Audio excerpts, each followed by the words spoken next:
Hello, ladies and gentlemen. LEC is upon us. Quite the messy regular split. Let's have a conversation about the coming matchups moving into best of threes. We have a lot of exciting ones.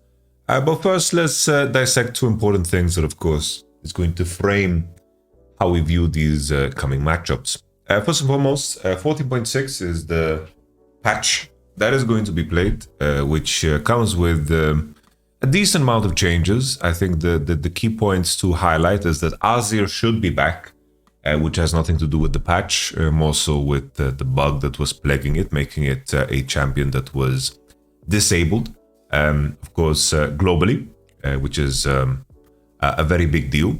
Additionally, I think in terms of the key changes to highlight when it comes to patch 14.6 would be crit ADs have received a slight buff, but I think the bigger buff to crit ADs is the fact that one of the like two of the champions that were often picked have now, of course, been nerfed. I think that the biggest benefactor of these changes are the champions that already saw play, that of course were picked in cases where Senna and Smolder potentially was banned. So if we think about the meta in terms of what AD is, if we think about it globally before this patch, Varus, Kalista, and then of course Senna, occasionally Smolder, and then an evolution that moves into Zeri, Kai'Sa, Jinx territory, sometimes Aphelios, and of course some teams do enjoy a good Lucian. So in terms of the change that impacts the game the most would be just the Karma nerf. Very, very big Karma nerf. Shouldn't be played at all, in my opinion, anymore. It should be like more of a niche pick rather than a slam 1-2 together with Xin Zhao and to enjoy your game, because this champion was just nuking everybody. Just to loop you in, I guess I can show the changes real quick. There it is. So basically mana growth down, mana region growth up. This is usually like a nerf that happens to make support Karma do better because you buy a lot of percentage mana region upright. Gathering Fire, this is the passive. So basically for each ability that you hit, you get a cooldown refund. So mantra Q, if you hit 2 targets, so your passive hit from the mantra Q, meaning the flame poof, you basically had mantra Q on the next Q, which made Karma DPS just so outrageous. Then of course the mana cost on the Q, the fact that it goes up a level, of course also impacts her. And then Mantra as a whole just got an increase in cooldown, and then RE Defiance bonus is also lowered. So basically this is such a massive nerf that Karma pretty much is headshot. And then additionally, we look at the Senna nerfs and the support item changes, which of course impact Senna. Finally, I think that Senna will still probably see play, but definitely less than before. And additionally, of course, Smolder got completely headshot. An additional champion that is relevant to the meta that we can highlight too is the Volibear nerf. Volibear is something that was blind pickable, but this is kind of scaling back on the buff that it got. Still, Volibear should be picked in those moments where you need a strong jungler to really swing your 3v3s or 2v2s around mid, but you will get away with less, I would argue. So in terms of the changes, I think the big one is just that teams that were already on the route on playing Zeri, Xayah Rakan, Lucian even, Jinx in those spots, and Aphelios, they'll be very happy. Teams that liked Azir and didn't rely on Karma, teams that like to play mages are going to be super, super happy. In general, to highlight the other changes of this patch, I think the big one is just the fact that we have the support gold generation just being lowered. And of course, you can start Dorn items. So some of the more niche champions that, champions that are pulled from other roles are definitely hurt by this the most. Think about Nico, think about Camille. Ashe is also another champion that really enjoys that extra bonus gold. But all in all, I think this was like a decent patch in terms of where we are at in terms of pro play. I think this stirs things up enough, and it targets the biggest pain point for me, which is, of course, the support income. Which is, good. Removing agency from support is something that makes sense to me. But nevertheless, remember this as we talk about the teams and the changes that we can expect from the teams coming into this weekend of the LEC. But the next thing that I want to talk about in this moment is just the LEC regular split. I think that this was in terms of the form that teams are bringing into these coming best of threes, I think something to highlight as a professional coach. I think it's very important to understand that when you're preparing for a opponent coming into a specific weekend, I think that allows you to heighten your senses in terms of the enemy pattern and to adjust yourself to that pattern a lot easier. When you play super weeks on super weeks, you're very tunnel vision on your own gameplay, which is of course the right approach, but the nuance of how you can adapt yourself to the opposition definitely gets lost in the pacing of the regular split. And the reason I highlight this is because in this inconsistency where teams have relatively very low practice, I think that you do see swings in performance. And last weekend was one of the worst weekends of LEC that we've ever seen.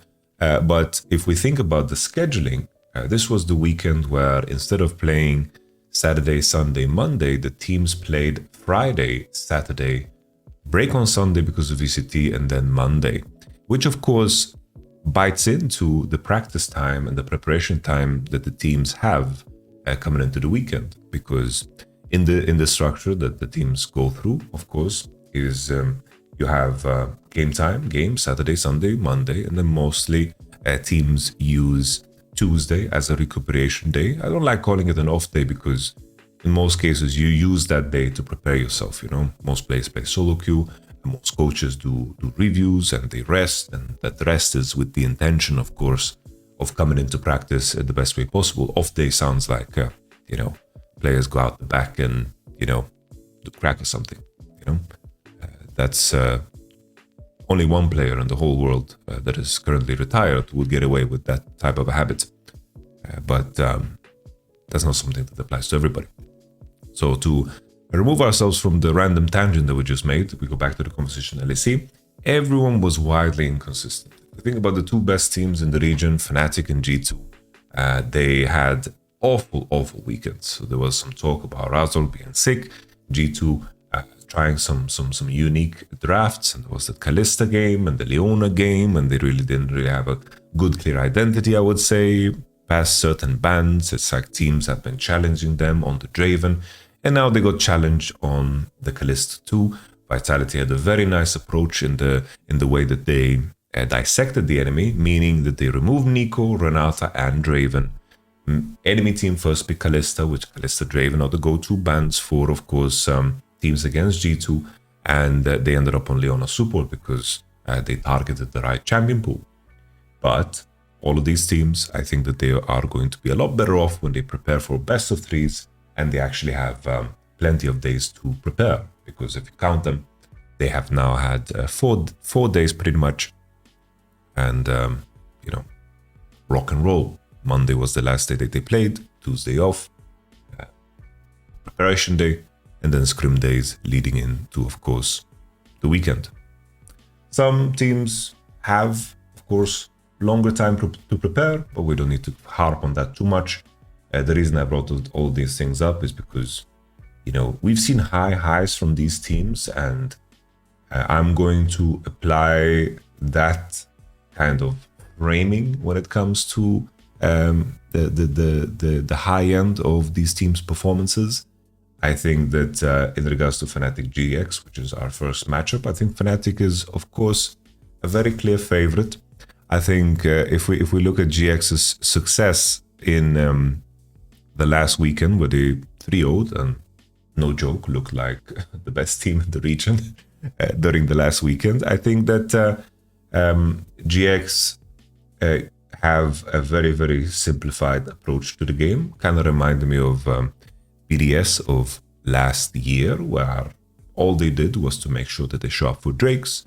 They kind of draft a bot lane matchup where they can create some form of volatility, and then Ignar and Patrick are enabled. Jackie's hopefully can be on Nico, has like a nice matchup for Yon, and then they have some kind of a teamfight composition that allows them to push aggressively on dragons. A very simplified approach that definitely punishes teams that are wildly inconsistent. But I think my concern in this matchup, specifically against Fnatic, I think Fnatic definitely is a team that can lose against themselves. I think Fnatic as a team play a high level of macro. I think in terms of how they approach their mid jungle 2v2, I think that they are a lot sharper. I am not too impressed by Peach, and I think that when the game is very simple and streamlined, I think that GX do fine. They are consistent at a very mild level, while a lot of other teams showed a very terrible floor. I think that the ceiling and the floor are relatively close to each other, but the ceiling is not high at all for this GX roster. I'm just not too impressed with what the players can do in terms of what they can play, in terms of their champion pool, and additionally, like some of the mistakes that we see from both Peach and Ignar in terms of how they drive the game are mistakes that you normally wouldn't get away with. Looking at Fnatic, I think that the main thing that we would like to see here is, you know, more good games from Oscarinin. I think that's important. I think he got a couple of them, but he also had a couple of stinkers. You know, the G2 game stands out as a very good game. Classic Kesante game. I think that we are hoping to see more from Oscarinin for Fnatic's progression. I think Noah as well. I think that there are positions where you wish that he would do more as an AD carry player. I think that the games that they played definitely, you know, basically move in the direction where, oh, this AD carry is going to reach 3 core and they're going to reach 3 items, then this AD should be very, very powerful. And in those positions, I'm not so hopeful about Noah. I think that he has managed to pull it off in the past when he played Aphelios, but I want to feel the same level of presence from him in order to, you know, really let go of this idea of, you know, how I view him as a player. I see him as a strong laner. I see him as a consistent farmer, but I think in terms of squeezing the most out of his flash and squeezing the most out of situations, I think, you know, he's just an AD that is sometimes too easy to kill. And I think that in those moments, I don't think he's really found his element. There's like a Zeri game that comes to mind, the Jinx game that comes to mind. Sorry for not bringing any visuals.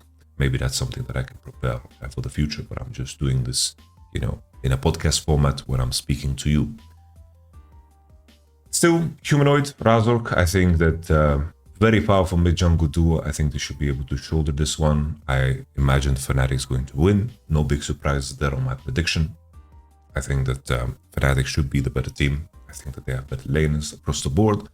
Better champ diversity, and Azir being back is also, of course, very positive. But something to highlight is Fnatic was one of the teams that enjoyed some Karma gameplay on their end, but this is something that they won't enjoy as much. But of course, Marek Brazza has a lot of important champions in his pockets, like the Talia, like the Ahri, now the Azir too, Orianna, really big champions where I think that Jackies will have a hard time competing with, you know. So we continue, G2 versus MDK. I think G2, the main concern here for MDK is, I think MDK is a very strong early game team. I think if there's any avenue of success here for MDK is when G2 become overly greedy in terms of what they draft and find themselves in positions where their early game is not, you know, doesn't bring them any options. There's been games where G2 played. I think the game that stands out the most, of course, is the game against Fnatic, where they played the Lee Sin. They picked it. You know, they had that game with Ivan. Like, this is the example. Ivan with Smolder. This is just such a hard game to play. I think that G2, in terms of how they draft, really are disconnected from how strong their 2v2 or 3v3 is. I think a very important general rule for the game in terms of making sure a draft is playable is making sure that you have an avenue of contesting and controlling a bot side river. It's very important because if the enemy wins 2v2 mid and they take control of the river and their 3v3 mid is also stronger, it means they have full control over river, which means that the enemy can then contest the space into your bot side jungle and they can stack waves on bot, because as a bot lane you can't break those waves where you have no control over river and you're weaker 2v2, 3v3 too.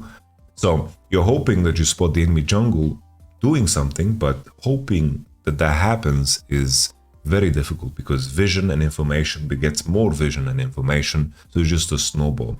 You know, a good example of that happening to like the draft that I get criticized the most for, which is very fair because it was a garbage draft and the players could not win unless the enemy literally like ran it down, which is caused the Lilia Milio draft. But there's more to the element of why it's bad. In that game, the enemy had stronger 2v2 because we had Corki, and the enemy had Draven Milio against our Lulu Aphelios, and at the same time we had the weaker jungler in the Lilia against Java. So the enemy team, plain and simple, can stack waves on bot. We couldn't break it. The enemy can cut through into our jungle because Azir and Javan beat us 2v2 mid 2, and they can stack waves on bot and dive us. So it's a very important detail because the enemy is going to get free drakes and they're going to pressure bot, and you don't want to be in those situations. That's where I feel like G2 has lost the most. You look at this example, right? The Ivan Smolder, that was terrible. This one, I think they lost fair and square. Like, I think they just have, champions that are really needing to, snowball the game, but they just couldn't piece it together. I think that their draft is like relying on Kalista, Leona, and Viego to snowball against Rel Zairakan is quite unrealistic, especially because Oriana really has a good time against Ahri mid in isolation. But to go back to the previous example, the other game that they lost, of course, is the Smolder and the Taumkench against the Kaiser and the Nautilus. Same thing here, Talia, Poppy, Nautilus, stronger 3v3 mid. They can crush and take control of the river and then create scenarios where they dive enemy bot lane with the likes of Kaiser, Nautilus, Talia, and Poppy.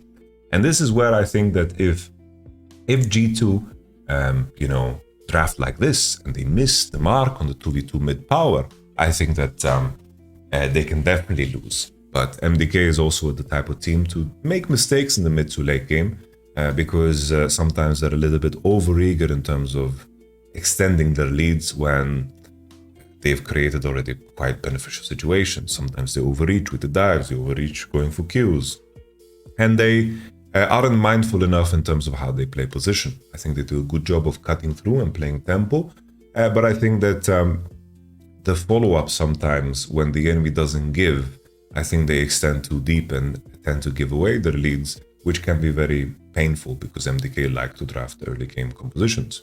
I do think G2 is favored here. I expect them to bounce back and to recognize this flaw that I mentioned. So I do think G2 is favored here.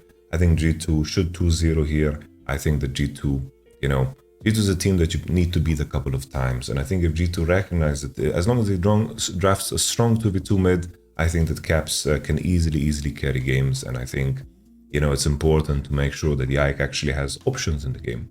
And then as long as BB, I think that BB, when he prepares against specific top laners, I think he does so much better. I think if he can analyze and prepare for Mirwin specifically or Adam specifically, I think that he becomes a better player. Usually as things ramp up and best of 3 start, I think we see the best side of Broken Blade. Which moves us to Vitality versus SK. Vitality has had a pretty fucking good split. I put Photon as the best performing top laner. In my mind, I think a lot of people are high on Irrelevant, which is fair. I might say something that I hope you don't misinterpret. I do believe that Irrelevant is quite overrated. Not to any fault of his own. I do think he's a fantastic player that has a great future in the LEC, and I think that he definitely, will play for super long and deserves a lot of praise for his play. But I do think people have put him kind of on a pedestal in a way where he can't do anything wrong.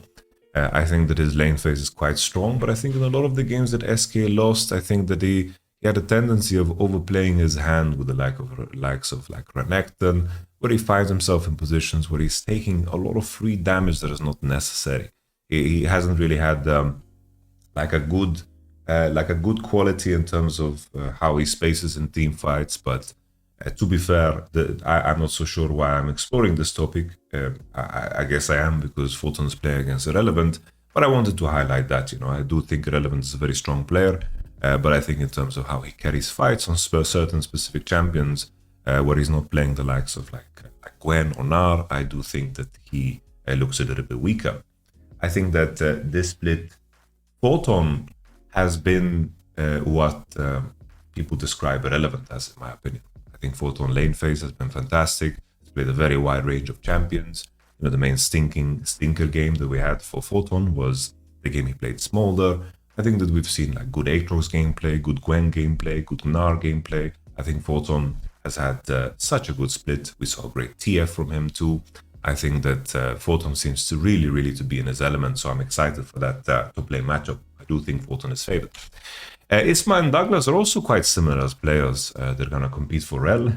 I do think that Douglas has made more strides and improvements than Isma has in the short term.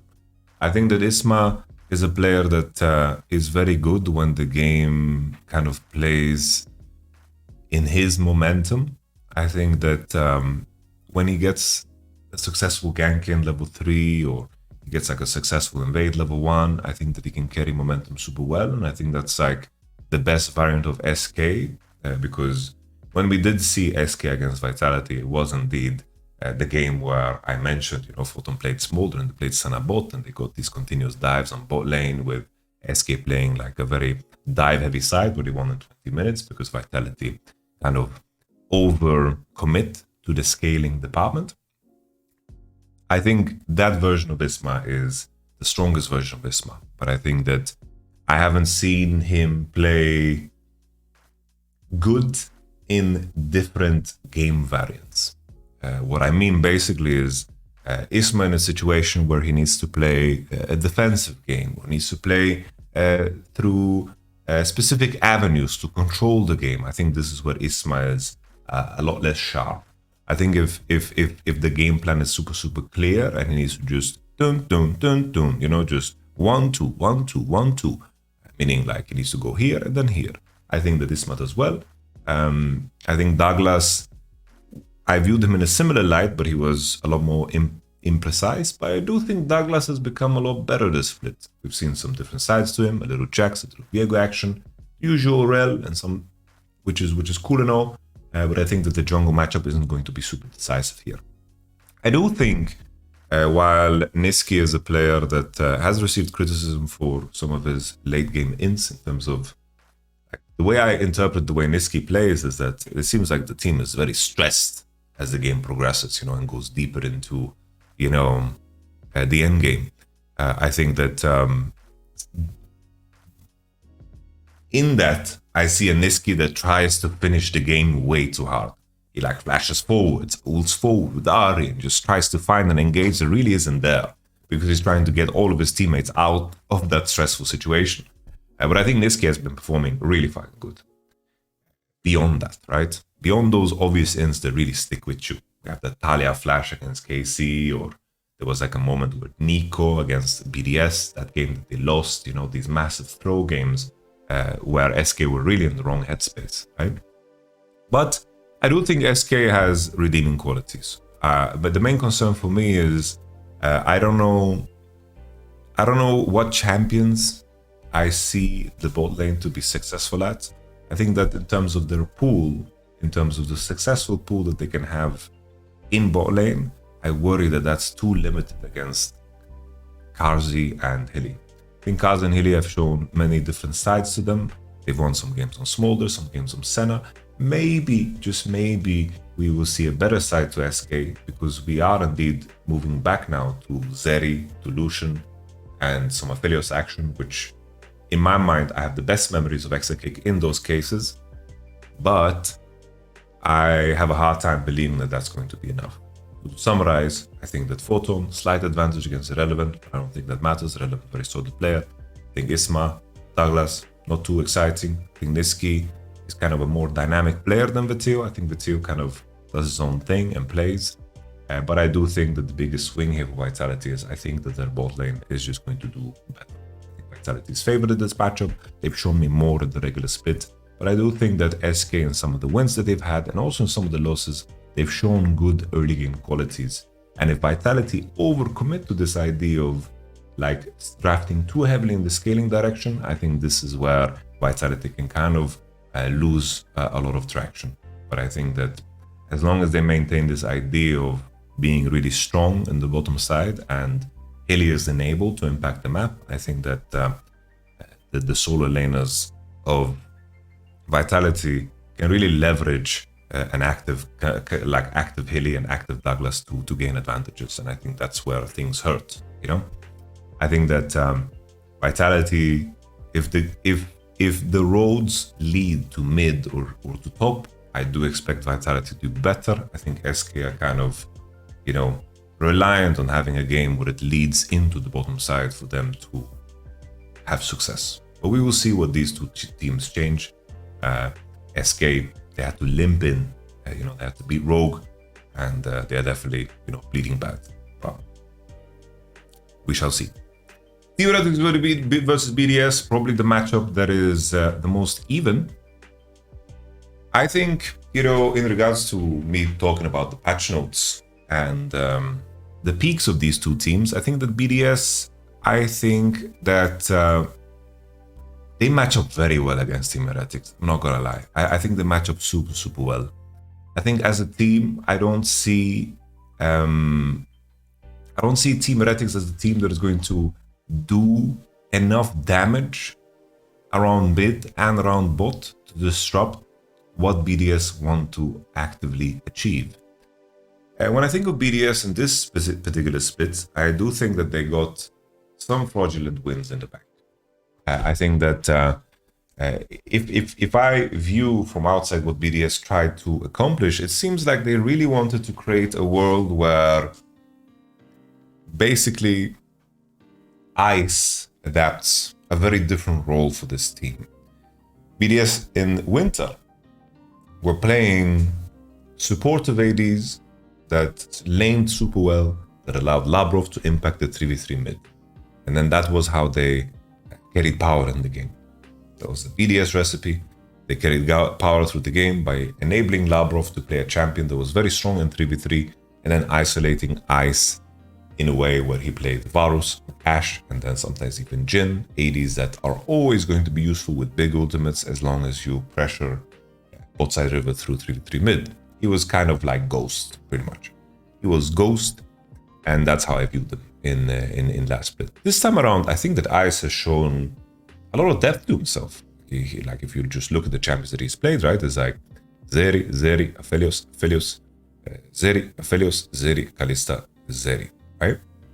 So he has definitely, prepared himself for the patch to come. Additionally, the Azir is definitely like a classic of Nuke. For that to be back, I think is very beneficial for them. I think that Nuke, when he plays the mages, there's this particular game where BDS play against Fnatic. I guess I can show that. There's the Fnatic BDS game. This is like the peak in my mind of the BDS gameplay. It's like if we just look at how well Nuke controls space with the mage, it's something that seems so practiced to me.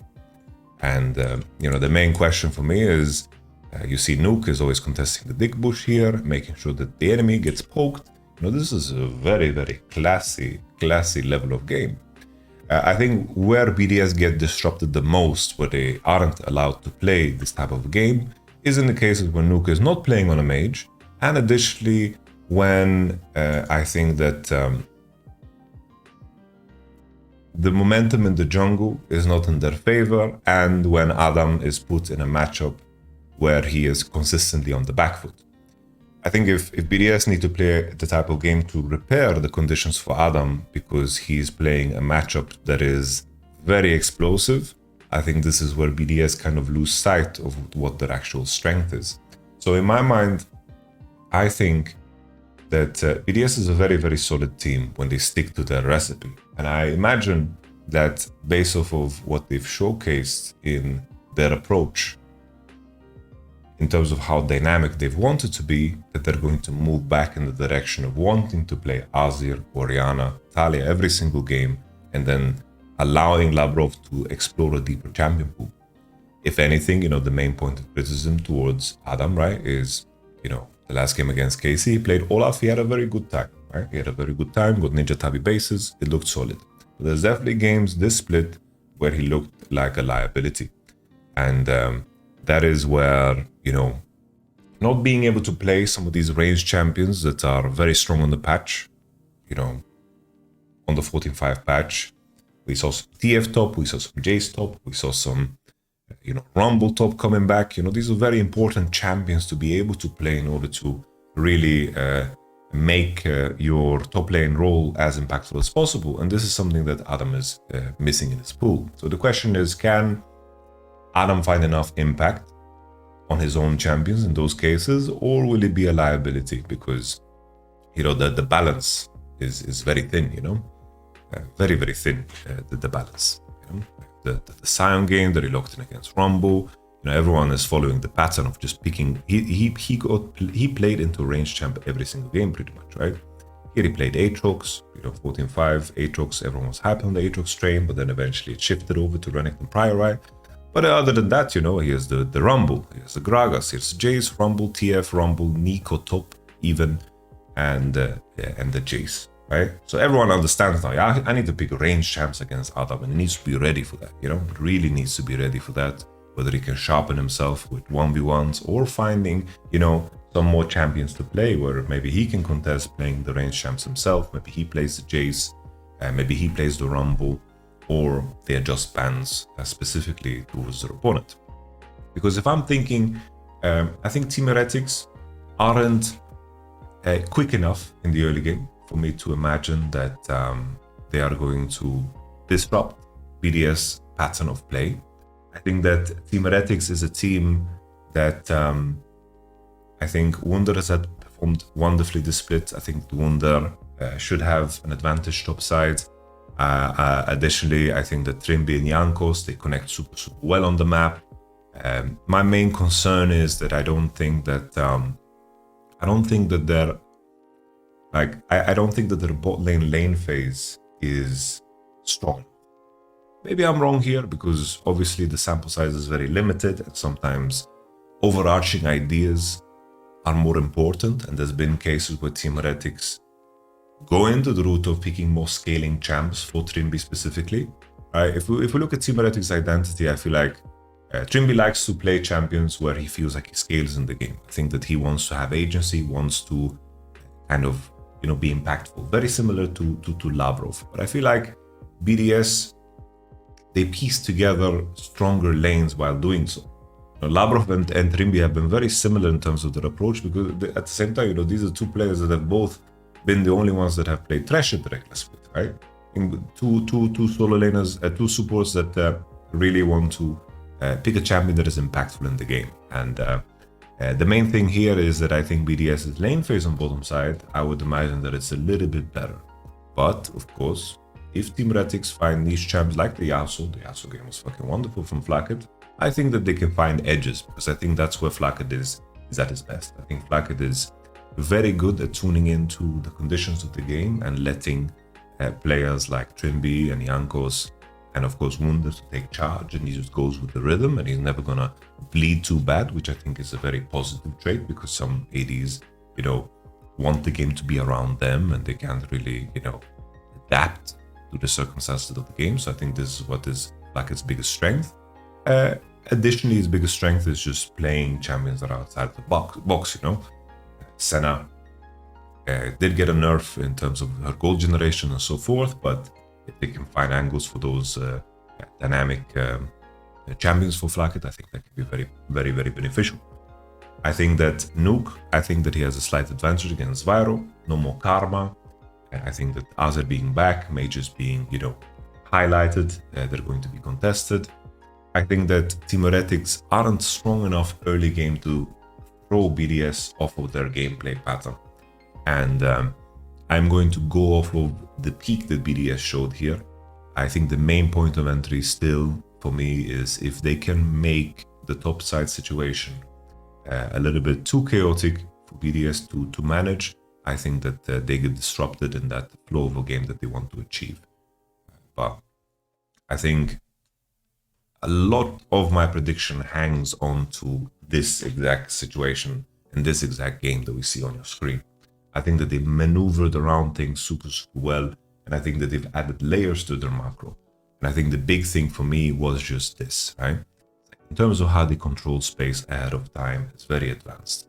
Additionally, in terms of how they don't overcommit onto objectives is also super nice. So I show you guys this sequence here, where the enemy team is pushing Adam out, and Drake is spawning here, but BDS, just because they're stronger, are actually matching, which is a very good sign. I'll just make sure you guys see the map. Okay?